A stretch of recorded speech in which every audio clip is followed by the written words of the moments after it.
It's funny, when I was at school, the two subjects that I did reasonably well at were physical education. I mean, sport was a massive part of my life. AFL football, basketball, athletics, swimming.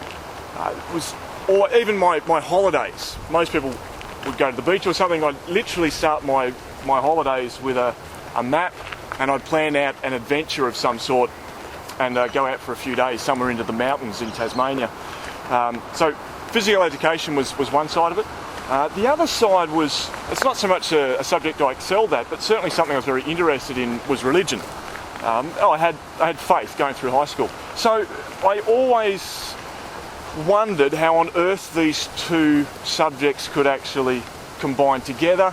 I had no intention of being a theologian or a philosopher, and I honestly thought there wasn't really much I could bring to the church. My giftedness was elsewhere. It wasn't really associated with it. And it's funny, they did kind of combine it at this particular time through seeing so much disunity amongst the theologians and philosophers, amongst the teachers, meeting so many people who had lost their friends and family because of the certain churches they went to.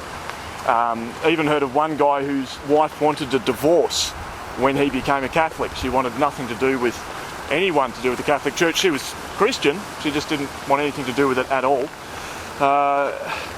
And time again, coming across products that have been produced by different churches. They pumped tens of thousands of dollars into material against each other, but they were refusing to talk to each other.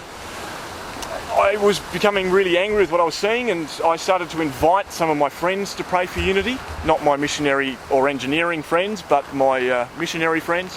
But a lot of them just refused to. They refused to pray for unity. The walk itself came about. I was looking at a world map one day and just very innocently thought, how awesome would it be to do what St. Francis of Assisi did, sell everything that I own and start walking around the world. Whether you want to call it a protest walk or a promotional walk for unity, it was soapboxing to a point. It was merely a means of getting attention, to get people to pray for unity. If people wouldn't take up the general invitation, will you pray for unity, then at least in walking around the world doing something that gains their attention. And it worked. It's funny, you send an email to people asking them to pray for unity, they refuse to, but then you walk around the world and arrive at their door with bleeding feet, and they actually do take that on.